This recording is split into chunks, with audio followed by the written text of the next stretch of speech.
तो हाँ जी, आपका नाम है रुपेश पवार। आपकी कुंडली बनी है सिंह लग्न की और आपकी जो राशि है वो है धनु राशि। कुंडली की बात करूँ, ग्रह अच्छे भी हैं, एक दो ग्रह आपका मुझे ख़राब भी लगा है। और आपने जो सवाल लिखे हैं अपने कामकाज के बारे में जानना है कि काम का ज़रा चल नहीं रहा, धन खर्च हो रहा है, और भी जो आपकी दिक्कतें परेशानियाँ हैं वो आपने जो सवाल लिखे हैं वो पूरे मैं कवर करूँगा। तो सबसे पहले तो आप ये समझो कि जो कुंडली होती है इसमें होते हैं 12 घर, और 12 घर मैं लिख देता हूँ, वो आप एक बार पहले समझ लो। ये है आपकी कुंडली में पहला घर, ये है दूसरा घर, तीसरा घर, चौथा, पाँचवा, ये है छठा घर, सातवां, आठवां, नौवां, 10वां, 11वां और ये 12वां घर। अब ये जो 12 घर मैंने लिखे हैं, इन घरों से आपके जीवन के बारे में कुछ ना कुछ पता किया जाएगा। जैसे कि इस पहले घर से हम पता करेंगे आपका जो शरीर है वो कैसा होगा, हेल्थ कैसी होगी, स्वभाव कैसा, रंग रूप कैसा। दूसरा घर आपके है धन जोड़ने का, तीसरा घर है छोटे भाई बहनों का, चौथा घर आपकी है माता, मकान, वाहन का, पाँचवा घर बच्चों का है, छठा घर शत्रु, रोग, कर्जा, सातवां घर आपकी पत्नी का है, आठवें घर से उम्र देखेंगे, नौवें घर से भाग्य है, 10वां घर आपके काम काज का है, और 11वां घर है लाभ का, और 12वें घर से खर्चे देखे जाएंगे। तो आपने यहाँ पे मेरी दो बातें नोट करनी हैं। पहली बात, जो मैंने 12 घर लिखे हैं इनको याद कर लो, और दूसरी बात, इन 12 घरों से जो कुछ देखा जाएगा वो याद कर लो। और अब आप ये देखो कि आपने कुंडली में क्या देखना है, वो घर देख लो। जैसे कि मान लो आपने देखना है अपने धन जोड़ने के बारे में जानना है कि कितना धन आप जोड़ेंगे, तो दूसरा घर कुंडली में धन जोड़ने का होता है। तो धन जोड़ना दूसरे घर से, और दूसरे घर में नंबर लिखा है 6 है कन्या राशि, मालक बना बुध, तो आपके धन जोड़ने के लिए बुध को देखा जाएगा। ऐसे ही आपका हमने आपकी मान लो आपकी उम्र देखनी है, 8वें घर से देखी जाती है उम्र, और 8वें घर में नंबर लिखा है 12 है मीन राशि, मालक गुरु, तो आपकी उम्र देखनी है तो हमें गुरु ग्रह को देखना पड़ेगा। तो आपको मेरा कहने का मतलब समझ आ चुका है कि जो कुछ देखना है वो घर देखना है और घर का मालक देखा जाता है। अब देखो जी, आपकी जो कुंडली है इसमें बुध बहुत अच्छा है, गुरु अच्छा है, शनि भी तकरीबन ठीक है, थोड़ा सा बुरे फल देगा, और बाकी शुक्र आपका मुझे ख़राब लगा है। तो अब ये जो 9 ग्रह हैं, इन ग्रहों का असर आपके ऊपर हमेशा रहेगा, लेकिन इनका जो असर है वो कई गुना बढ़ जाएगा जब इनकी आपके ऊपर चलेगी दशा। और दशा जो होती है 2 प्रकार की होती है, एक होती है महादशा, एक अंतरदशा। महादशा जो होती है काफ़ी बड़ी होती है, और ये आपके ऊपर चली हुई है मंगल ग्रह की, और ये चली है 5वां महीना 22 में चली है, पिछले 2.5 साल हो चुके हैं, ख़त्म होगी जाके 2029 में। तो इसका मतलब है कि आपके ऊपर इन ग्रहों में से सबसे ज़्यादा जो असर है वो है इस मंगल ग्रह का, क्योंकि उसकी चल रही है महादशा। अब मंगल का आपके ऊपर असर कितना है, सवाल ये है, वो है 80%। मतलब आपकी 100 में से जो 80% लाइफ में जो आपके साथ जो कुछ हो रहा है वो मंगल की वजह से हो रहा है। मतलब आज आपके जीवन में भाई जो भी घटनाएं हो रही हैं, जो भी कुछ हो रहा है, वो कारण है मंगल ग्रह। तो अगर आपका मंगल अच्छा है कुंडली में, फिर तो आपके जीवन में अच्छा ही अच्छा करेगा अगर अच्छा है। अगर बुरा निकला तो बुरा ही बुरा करेगा। अभी उसको हम देखेंगे कि वो अच्छा है या बुरा है। और कुछ असर होता है जिसकी होती है अंतरदशा, वो है शनि की। इसका भी असर है लेकिन कम है, 20%। 80% असर है मंगल का, बाकी 20% असर है शनि का। और ये चलिए 10वां महीना 24 से, पिछले 2 महीने हुए हैं, ख़त्म होगी 11वां महीना 25 में जाके, अभी भी 11 महीने की पड़ी है। तो हमने क्या देखा कि इन ग्रहों में असर देखो जी, मैं फिर बोलूँगा, असर आपके ऊपर सभी ग्रहों का है, लेकिन ज़्यादा असर बस मंगल का है। सबसे ज़्यादा आपके ऊपर असर है मंगल का, और दूसरा नंबर है शनि का। तो पहले मंगल की मैं बात करूँगा कि वो आपका अच्छा है या बुरा है। तो सिंपल सी बात है कि अच्छा है या बुरा है, भाई मंगल आपको बुरे फल भी देगा, अच्छे फल भी देगा। विस्तार में जानते हैं ऐसा मैंने क्यों बोला है।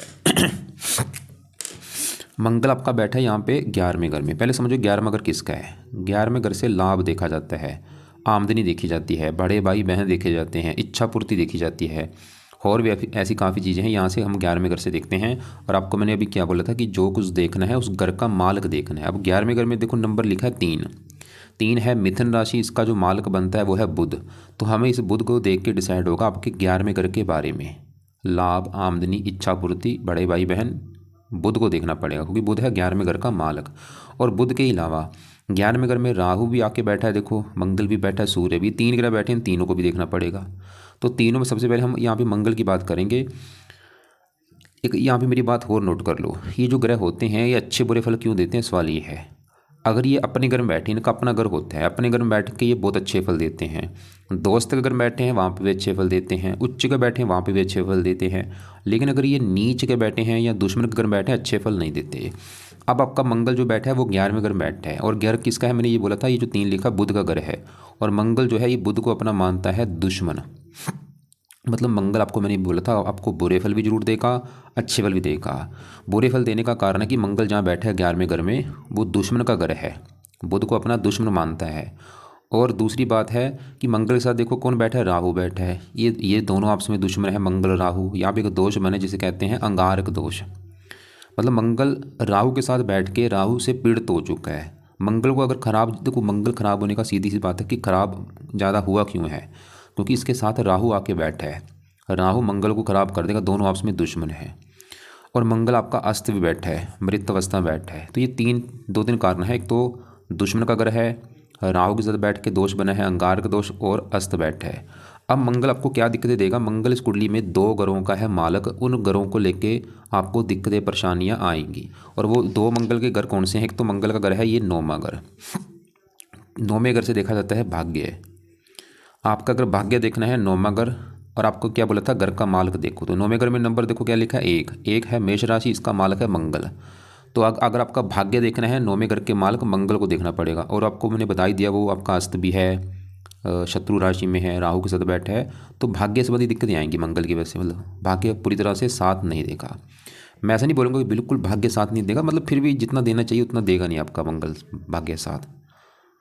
और मंगल इस कुंडली में इस घर का भी मालक है चौथे घर का। अब चौथे घर में नंबर 8 लिखा है, मालक इसका भी मंगल है। और चौथा घर किसका है, चौथा घर है माता, मकान, वाहन, भूमि, जमीन, जायदाद। तो साथ में राहु के बैठा है, तो मंगल आपको माता, मकान, वाहन, भूमि, जमीन, जायदाद, नौकर चाकर, इन संबंधी भी कोई लाइफ में दिक्कतें परेशानियां पैदा कर सकता है। इनको लेकर कोई दिक्कतें आपको अभी मंगल की दशा में आ सकती हैं। भूमि को लेकर कोई दिक्कतें आना, जमीन, जायदाद, नौकर चाकर, माता। वैसे चौथे घर में जो गुरु है, गुरु इस चौथे घर का अच्छा करेगा। वैसे गुरु तो ये दिखा रहा है कि आपको मकान वन का सुख अच्छा मिलेगा, लेकिन फिर भी ये जो चीज़ें हैं इनको लेकर थोड़ी बहुत ही कोई दिक्कतें, परेशानी, विवाद होना, ऐसी दिक्कत आपको आ सकती है।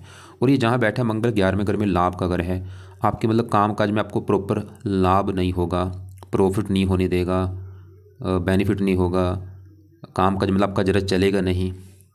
आमदनी का घर है, आमदनी कम होगी, खर्चे ज़्यादा। कुल मिला के बस आपको समझाने का मेरा मकसद ये है कि भाई आपके लिए मंगल के उपाय बहुत ज़्यादा ज़रूरी है। मतलब अगर आपने मंगल को सही कर लिया, मंगल के उपाय शुरू कर दिए, मंगल बिल्कुल अच्छा होगा। अच्छा होगा, फ़ायदा क्या होगा, आपका भाग्यश है तो भाग्य साथ देना शुरू हो जाएगा। चौथे घर का मालक है, मकान वन का सुख मिलेगा, प्रॉफिट होगा, लाभ होगा। इसकी दशा जो चल रही है अच्छी जाएगी, मतलब आपके फेवर में होगा, ये बिल्कुल बुरे फल नहीं देगा। तो जब तक ये दशा आपकी अभी 4-5 साल की पड़ी है, तब तक आप भाई मंगल के उपाय जितने हो सकता है करो। क्या उपाय हैं, पहला जो उपाय है लिख लो आप, मंगल का आपने करना है मंत्र जाप। मंत्र है ओम अंग अंगारकाय नमः। ये मंगलवार से शुरू कर लो, और अर्जाना आपने करना है जब तक दशा है। मतलब आपने सुबह के टाइम इसको करना है, चाहे 1 माला कर लो, 2 कर लो, 3 कर लो, 4 कर लो, आपकी जितनी मर्जी कर सकते करो। तो पहला फर्स्ट उपाय है कि मंगल का आप मंत्र जाप करो, मंगलवार के दिन से शुरू करके फिर आपने रोजाना करना है जब तक दशा है। मंत्र है ओम अंग अंगारकाय नमः। दूसरा है मंगल कवच का पाठ पढ़ा करो। ये 2 मिनट का पाठ है, अगर पढ़ना आता है पढ़ लिया करो या इसको सुना करो। तीसरा है मंगल सरोद का पाठ पढ़ा करो। तो यहाँ पे देखो जी मैंने 2 पाठ लिखे हैं, मंगल कवच, मंगल सरोद। ये दोनों पाठ सुबह के टाइम बैठ के जहाँ तो इनको पढ़ा करो या सुना करो। कोशिश करो इनको आप 2-2, 3-3 बार भी पढ़ सकते हैं अगर टाइम लगे आपका, नहीं तो कम से कम एक बार तो जरूर पढ़ना है। चौथा उपाय है मंगल के जो देवता हैं वो हैं हनुमान जी। तो जितनी हो सकती है हनुमान जी की पूजा उपासना किया करो। हनुमान जी का मंदिर जा सकते हो, या सबसे बेस्ट है हनुमान जी का जो मंत्र है वो है ओम हण हनुमते नमः। ये मंत्र आपने करना है सुबह के टाइम। इसका भी चाहे 1-2 माला जितना कर सकते हो करो। 5वां उपाय है मंगल जो है एक देवता है, इसका दिन होता है मंगलवार। हर मंगलवार को आप क्या करो, मंगल देवता का व्रत रखा करो। व्रत की जो कथा है वो सुनो, आरती कर लिया करो। व्रत में क्या करना है, आप जैसे मान लो मंगलवार को सुबह उठ के नहा धो के प्रार्थना करो कि हे मंगल देवता जी, आज दिन है मंगलवार, आज आपका मैं व्रत रखने लगा हूँ ताकि आपकी जो दशा चली हुई वो मेरी अच्छी जाए। व्रत में आपने दिन में सिर्फ फल फ्रूट खाना है, रात को एक टाइम भोजन करना है, रात के भोजन में नमक का सेवन नहीं करना, खटियाई नहीं खानी, और कथा सुन लेना, आरती कर लेना। तो ये 5 उपाय हैं। पाँचों में देखो जी, मैं आपको ये नहीं बोलूँगा कि 5 ही उपाय करो, बाकी आपकी जो मर्जी है, जो आपको लगता है कि आप उपाय कर सकते हैं वो करो। तो अब ये तो होगी मंगल के उपाय। और यहाँ पे देखो जी, मंगल वैसे ख़राब होने का जो बड़ा कारण है, मंगल को मैं ऐसा नहीं बोलूँगा कि ये ख़राब क्यों था, ये साथ में जो राहु बैठ है, ये जो दोष बना है यहाँ पे, और एक दोष और भी बना है यहाँ पे, देखो सूर्य के साथ ये राहु बैठ है, ये ग्रहण दोष होता है। मतलब आपका जो राहु है ये इन 2 ग्रहों को ख़राब कर रहा है, सूर्य को भी ख़राब कर रहा है ग्रहण दोष बनने की वजह से, कुछ मात्रा में से आंशिक पितृ दोष भी कहते हैं, और ये मंगल को भी ख़राब कर रहा है, अंगार का दोष बना हुआ है। वैसे राहु यहाँ पे उच्च का बैठा है, एक अच्छी बात। अगर राहु यहाँ पे अकेला होता फिर बहुत अच्छे फल देता, लेकिन गड़बड़ है कि साथ में इसकी 2 ग्रह जो बैठे दोनों इसके हैं दुश्मन। अब यहाँ पे सवाल है कि राहु के भी आपको 1-2 मैं उपाय बताने वाला हूँ, वो आपने करने हैं, क्योंकि राहु को अगर सही करोगे अपने आप मंगल भी आपका काफ़ी हद तक सही हो जाएगा, और सूर्य भी सही रहेगा। वैसे सूर्य मंगल है तो सही आपके, बस थोड़े से पीड़ित है राहु से। और एक और बात, जैसे अभी आपके ऊपर चल रही है बड़ी महादशा मंगल की, ये जब ख़त्म होगी 29 में, तो 2029 के बाद आपके ऊपर आने वाली है राहु की बड़ी महादशा। सवाल है कि वो दशा आपकी कैसी जाएगी। तो वो जो समय है आपका भाई, उसमें आपको बुरे फल भी मिलेंगे, अच्छे फल भी मिलेंगे। थोड़ी सी वैसे दिक्कतें बढ़ेंगी आपकी लाइफ में। 100 में से मतलब समझ लो 50-60% राहु आपको बुरे फल देगा। कारण ये जो इन ग्रहों के साथ बैठा है, ये दोष बने हैं, अंगारक दोष और ग्रहण दोष। वैसे तो राहु उच्च का है, मैं फिर बोलूँगा राहु अकेला होता फिर अच्छे फल देता, लाभ देता, इच्छाएं पूरी करता, 3 दृष्टियां हैं। लेकिन ऐसा नहीं मैं बोलूँगा बुरे फल ही देगा राहु अपनी दशा में, अच्छे फल भी देगा लेकिन फिर भी बुरे फल जरूर देगा। लेकिन अगर आप चाहते हैं कि राहु की दशा भी आगे आपकी आने वाली है 29 के बाद, वो दशा बिल्कुल अच्छी जानी चाहिए, तो राहु के आपने उपाय जरूर करने हैं। लेकिन अभी भी इसके उपाय करो अभी, क्योंकि 4-5 साल पड़े हैं। अभी क्या उपाय करने हैं, अभी पहला उपाय है आप एक तो राहु का दान कर दिया करो, और ये दान की वीडियो आपको मैं भेज दूंगा। दूसरा उपाय है राहु के लिए आप राहु कवच के पाठ है, ये पाठ पढ़ा करो। ये पाठ पढ़ना है या सुनना करना है अपने रात के समय। सवाल है कि अभी आप कर सकते हैं नहीं, तो आपको देखो जी मैं फोर्स नहीं करूँगा कि पाठ अभी शुरू कर दो राहु वाला, चाहे इसको आप बाद में कर देना, 2-3 महीने के बाद, 4 महीने के बाद शुरू कर दो, चाहे साल के बाद शुरू कर दो। लेकिन दान तो मैं बोलूँगा दान तो चाहे आज से शुरू कर दो, ये दान कर दिया करो। बाकी इसके 2 पाठ है राहु के, लिख लो अपने पास। एक तो है राहु कवच का पाठ, दूसरा है राहु स्रोत का पाठ। ये दोनों पाठ आपने पढ़ने हैं जब राहु की आपकी चलेगी दशा बड़ी, वो तो उस समय जरूर पढ़ने हैं। अभी चाहे पढ़ो चाहे भाई ना पढ़ो कोई बात नहीं, लेकिन दशा में ये पाठ पढ़ने ही पढ़ने हैं, कंपलसरी है आपके लिए, ताकि वो समय आपका अच्छा जाए। बाकी यहाँ पे सूर्य आपका अच्छा है, लेकिन थोड़ा सा पीड़ित है राहु के साथ। सूर्य इस पहले घर का मालिक है, पहला घर है आपका शरीर, सेहत, स्वभाव, रंग रूप, पर्सनैलिटी। पहले घर में 5 लिखा मालिक सूर्य है। शरीर के लिए सूर्य को देखा जाए, सूर्य तो क्यों अच्छा है, एक तो 11वां घर अच्छा है, ऊपर से बुध की राशि यहाँ पे जो 3 लिखा है मित्र राशि है, सूर्य लग्नेश भी है। सूर्य तो ये दिखा रहा है कि आपका भाई शरीर अच्छा होगा, सेहत अच्छी, स्वभाव रंग रूप अच्छा, पर्सनैलिटी अच्छी, आपको धनी बनाएगा, इच्छाएं पूरी कर देगा, अमीर बनाएगा।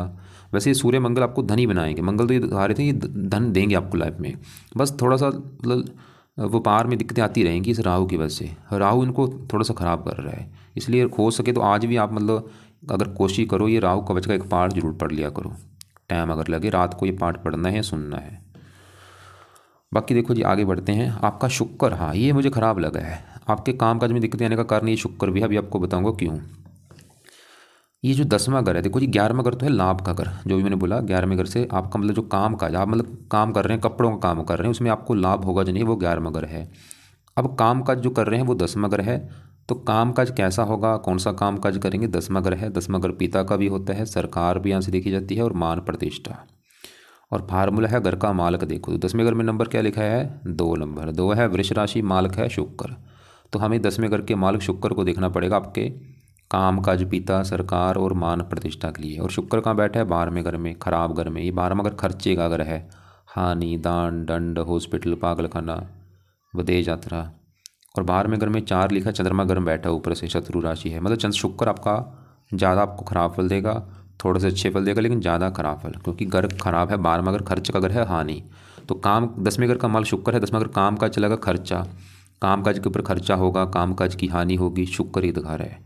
10वां घर पिता संबंधी भी थोड़ी बहुत कोई दिक्कतें आती हैं, सरकारी कामों में दिक्कतें आना, मान हानि होना, मान हानि भी करेगा आपकी शुक्र। खासकर शुक्र की दशा में दिक्कतें बढ़ेंगी, जब भी कभी इसकी छोटी बड़ी दशा चलेगी उसमें काम काज में दिक्कत ज़्यादा आएंगी आपके। और शुक्र इस तीसरे घर का मालक का पराक्रम भंग योग बना हुआ है। इसके बारे में जो शास्त्रों में लिखा थोड़ा सा आपको मैं दिखा भी देता हूँ। आपका है सिंह लगन है, शुक्र है 12वें घर में, यहाँ पे पढ़ो। सिंह लगन में शुक्र की 12वें घर में ये पराक्रम भंग योग बना है, राजभंग। जहाँ तक एक जगह पर स्थिर होकर नहीं बैठ सकता, विदेशी व्यापार या विदेशी यात्रा से जातक को लाभ होगा। ऐसे जातक प्रेम प्रसंगों में बदनाम होता है, पर उसकी प्रतिष्ठा भंग होती है। जातक के शत्रु, बाईं आँख कमजोर होगी, रोमांटिक जातक होगा। खासकर शुक्र की दशा में दिक्कतें आ सकती हैं। मतलब शुक्र का भी आपको एक दो मैं उपाय बताने वाला हूँ, वो जरूर करो। शुक्र अगर सही कर लिया सबसे बड़ा फायदा, क्योंकि आपका सवाल कामकाज को भी लेके है, तो कामकाज सही हो जाएगा आपका। कामकाज में खर्चा ज़्यादा नहीं होगा, कामकाज की हानि नहीं होगी। शुक्र पत्नी का भी कार्य का, पत्नी को लेकर दिक्कतें नहीं आएंगी, कई फायदे होंगे। तो शुक्र का पहला उपाय है, आप शुक्र कवच का पाठ पढ़ना है या सुनना है। दूसरा है शुक्र सरोद का पाठ, चाहे दोनों पढ़ लो, चाहे दोनों में कवच का पाठ जरूर पढ़ो। लेकिन आपके 10वें घर में जो बुध बैठा है, ये मुझे बहुत अच्छा लगा है। बुध आपके 10वें घर का फिर भी अच्छा कर रहा है, क्योंकि बुध 10वें घर में यहाँ पे शुक्र को अपना मानता है दोस्त। तो बुध फिर भी आपके 10वें घर का अच्छा ही करेगा। 10वां घर काम काज का है, तो काम काज के लिए अच्छा है, पिता, सरकार, मान प्रतिष्ठा। और बुध का अपना जो घर है वो है ये दूसरा घर। दूसरे घर से देखा जाता है धन जोड़ना, धन जोड़ना दूसरा घर। दूसरे घर में 6 लिखा है, मालक बुध।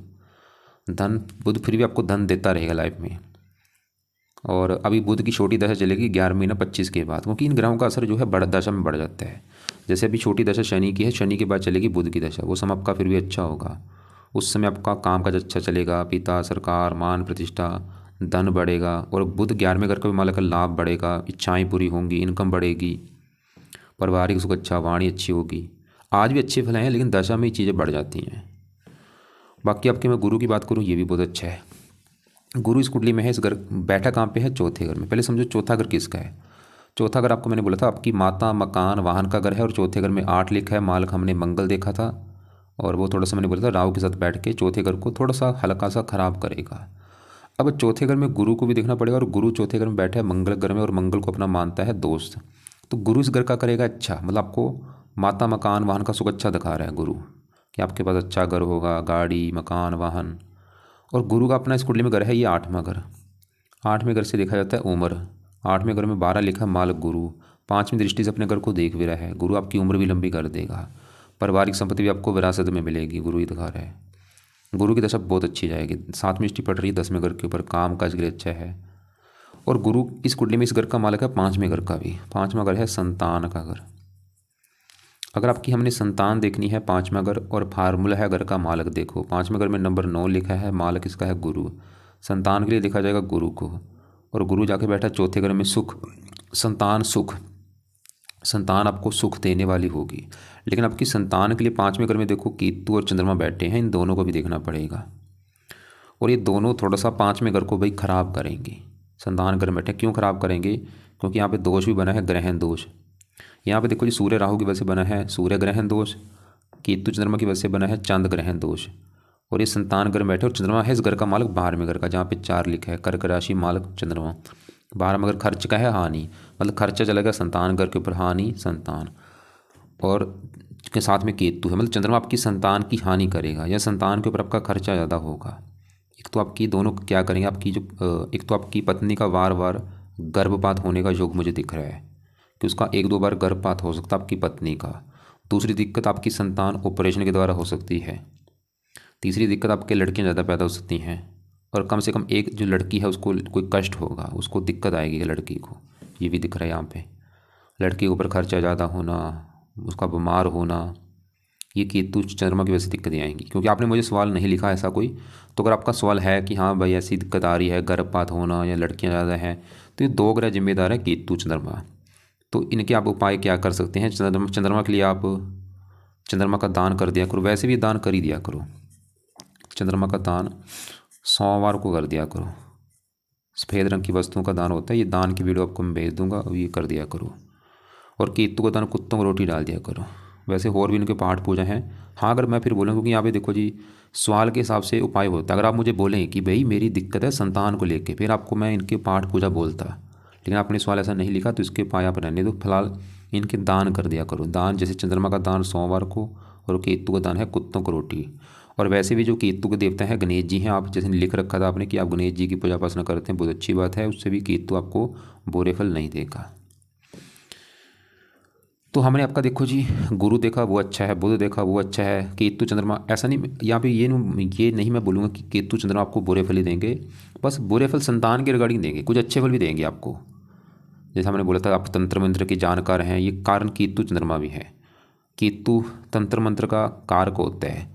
और आपका जो जन्म हुआ है किस नक्षत्र में हुआ है, वो केतु के नक्षत्र में हुआ है, वो भी कारण है आपको ये चीज़ों की रुचि है। तो गुरु बहुत अच्छा है, सूर्य बहुत अच्छा है, मंगल ठीक था लेकिन वो राहु के कारण खराब है, शुक्र आपका खराब है, शनि भी आपका अच्छा तीसरे घर में बैठा है, ये उच्च का बैठा है, इसकी वजह से अच्छा है। थोड़ी सी दिक्कतें देगा लेकिन ज़्यादा अच्छा है। शनि है इस कुंडली में इस घर का माल सातवें घर का। सातवां घर है पत्नी, पत्नी देखनी है सातवां घर, सातवें घर में 11 लिखा है मालक शनि, तो पत्नी के लिए देखा जाएगा शनि को। और वो उच्च का बैठा है, सातवें घर से नौवां घर है। पत्नी शनि दिखा रहा है कि पत्नी का सुख अच्छा है, और पत्नी के आने के बाद आपको फ़ायदा भी होगा। लेकिन शनि जो है आपका एक तो विवाह देरी से करेगा, विवाह आपका होगा देरी से, और विवाह के बाद वैसे आपको फ़ायदा होगा। लेकिन शुक्र थोड़ा सा पत्नी का कारक ये थोड़ा सा ख़राब है, इसकी वजह से थोड़ा सा पत्नी से लड़ाई झगड़े होना, या पत्नी का खर्चीले स्वभाव का होना, या पत्नी के ऊपर खर्चा ज़्यादा होना, या पत्नी से मनमुटाव होना। फिलहाल शनि आपके छठे घर का भी मालक है, छठा रोग शत्रु, ये थोड़ा सा शनि आपकी हेल्थ ख़राब करेगा। वैसे शनि कई चीज़ें अच्छी देगा, बस जैसे आपकी देखो बड़ी दशा है मंगल की, छोटी दशा शनि की 2 महीने से चली हुई है, तो ये थोड़ा क्योंकि छठे घर का मालक है, हेल्थ संबंधी थोड़ी सी दिक्कतें पैदा शनि कर सकता है। तो शनि का भी उपाय आपने करना है जब तक है शनि की दशा। तो पहला उपाय है आप शनि चालीसा का पाठ पढ़ा करो। और अगर दूसरा उपाय अगर कर सकते हो वो है शनि मंदिर आप जा सकते हो हर शनिवार को। एक बार मैं दोबारा रिपीट करता हूँ, देखो गौर से समझो। हमने देखो जी उन ग्रहों के उपाय करने जरूरी होते हैं जो ग्रह हमारे खराब हैं, जहाँ हमारे ऊपर जिस ग्रह की दशा है। तो अभी आपके ऊपर दशा किसकी है, मंगल की, और वो है भी खराब, अस्त है, अंगार का दोष बना है, शत्रु राशि है। तो मंगल के उपाय तो आपके लिए सबसे ज़्यादा जरूरी है, क्योंकि मंगल का आपके ऊपर सबसे बड़ा असर है। तो इसलिए मैंने मंगल के सभी जो उपाय हैं वो लिख दिए हैं। बाकी आपका शुक्र खराब है और वो काम काज के घर का मालक है, तो काम काज में दिक्कतें पैदा करेगा। अगर आप काम काज में दिक्कतें आ रही हैं, वो कारण एक थोड़ा सा शुक्र भी है, मंगल भी कारण है लेकिन शुक्र भी कारण है। तो शुक्र के भी यहाँ पे जो 2 पाठ है वो मैंने लिख दिए हैं। अब शनि की चल रही है दशा, शनि वैसे तो अच्छा उच्च का है, लेकिन थोड़ा सा मैंने बोला हेल्थ संबंधी दिक्कतें पैदा करेगा, क्योंकि आपने लिख भी रखा था कि छोटी मोटी बीमारियाँ लगी रहती हैं। तो शनि की ये दशा भी 11 आपके 11वें महीने तक चलेगी। तो भाई अभी मतलब 11 महीने तक आप शनि चालीसा का पाठ रात को पढ़ लिया करो या इसको सुन लिया करो। और शुक्र के दोनों जो पाठ हैं, शुक्र कवच शुक्र स्रोत, दोनों पाठ रात को या शाम को पढ़ा करो या सुना करो। ये तो लंबे समय के लिए करो, इससे आपका काम काज चलना शुरू हो जाएगा। और मंगल के बाद इससे भी आपको हज़ारों फायदे होंगे, काम काज भी चलेगा, भाग्य साथ देगा। और मंगल को ख़राब कौन कर रहा था, राहु, तो इसलिए मैंने बोला राहु का दान करो। दान की वीडियो आपको मैं भेजूँगा, उसको देख लेना। और हो सके तो राहु कवच का पाठ पढ़ लिया करो या सुन लिया करो। और राहु के पाठ को चाहे अभी आप 1-2 महीने के बाद शुरू कर देना, कोई बात नहीं, लेकिन मंगल के उपाय तो भी शुरू कर ही देना। और शनि चालीसा भी शनिवार से रात को समय पढ़ना है, इसको रोजाना या सुना करो।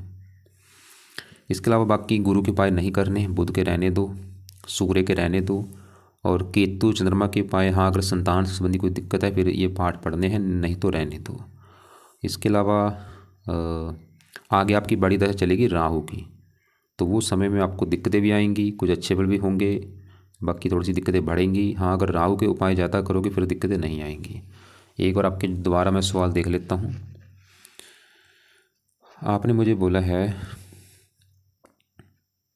कि हेल्थ बार बार ख़राब हो रही है। यहाँ पे देखो जी पहले देखना पड़ता है कि आपकी हेल्थ में जो दिक्कत आ रही है वो किस ग्रह का रोग है। अगर आप मुझे रोग लिख के भेजें कि मुझे ये रोग है, तो वो मैं देखता कि वो रोग किस ग्रह से जुड़ा है। हाँ अगर आपको कोई गुप्त रोग है वो शुक्र के जुड़ा रोग होगा आपको। और सेक्सुअल हेल्थ में भी प्रॉब्लम चल रही है, सेक्स संबंधी कोई दिक्कत आ रही है, शुक्र का रोग है, तो शुक्र कवच का जो पाठ पढ़ेंगे आपकी ये जो सेक्स वाली दिक्कतें दूर हो जाएंगी। और बिजनेस में उतार, ये तो मैंने बोला है मंगल भी कारण है और थोड़ा सा शुक्र भी कारण है। पैसा आता है पर खर्च होता जाता है, कुछ ना कुछ चीज़ें में पैसा लगा रहता है। सिंगल बिजनेस करूँ या ये मैं सोचो कि मैं सिंगल करूँगा तो ज़रा चलेगा नहीं भाई। मेन है हमारा समाज अच्छा होना जरूरी है। तो अभी जो पाठ पूजा करोगे सबका सब कुछ सही हो जाएगा। चमत्कारी भाई आपको मैंने बता दिए, जो भी उपाय हैं वो आप करो। कपड़ों का जो काम है शुक्र का काम होता है। 10 में अगर काम काज का उस घर का मालिक शुक्र है, शुक्र का काम आप कर रहे हैं कपड़ों का काम, और ये बुध का भी काम है, तो शुक्र के उपाय करने से आपका काम काज और चलेगा। तो शुक्र कवच स्रोत के पाठ दोनों 2-2 3-3 बार पढ़ा करो या सुना करो रात को। तंत्र मंत्र ये कई कारण हैं। केतु का आपको मैंने बोला था नक्षत्र में हुआ है सवाल को, ठीक है। आपने देखा, आपने लिखा है कि मैं करता हूँ गणेश जी की, राइट हैंड में मोती की रिंग। मोती भाई मत पहनो, वो तो मार के बिल्कुल तुरंत मोती उतार के रख दो, ये तो उल्टा आपको नुकसान देगा। बिल्कुल मत पहनो मोती। गणेश जी की पूजा उपासना करता हूँ, गणेश जी की पूजा उपासना करो, अच्छी बात है। उसमें क्या करना है, गणेश जी का जो मंत्र है ओम गण गणपते नमः, ये मंत्र आप किया करो सुबह शाम पूरी भावना से। ओम गण गणपते नमः, ओम गण गणपते नमः, ये सबसे बेस्ट है उसकी पूजा उपासना में। तो उम्मीद करता हूँ आपको जो मैंने समझाया समझ आ चुका है। तो एक और दोबारा बोल दूँ कि सुबह के टाइम मंगल का मंत्र जितना कर सकते हो करो। ओम अंगारकाय नमः, मंगल कवच स्रोत के पाठ दोनों पढ़ा करो या सुन लिया करो। हनुमान जी का मंत्र करो ओम अंगारकाय, हनुमान जी का जो मंत्र है ओम हण हनुमते नमः। और हो सके तो मंगलवार का व्रत कथा आरती करो, रख सकते हो नहीं रख सकते कोई बात नहीं। बाकी शुक्र कवच स्रोत शाम को या रात को दोनों पाठ 2-2 3-3 बार पढ़ा करो या सुना करो। शनि चालीसा पढ़ो जब तक शनि की दशा है, और हो सके शनि मंदिर भी शनिवार को माथा टेकने जा सकते हो। राहु का दान करो, वो वीडियो देख लेना। और रात को टाइम लगे तो राहु कवच का भी पाठ पढ़ना है या सुनना है। और बाकी चंद्रमा का दान सोमवार को कर सकते हो, ताकि संतान संबंधी कोई दिक्कतें आपको ना आए।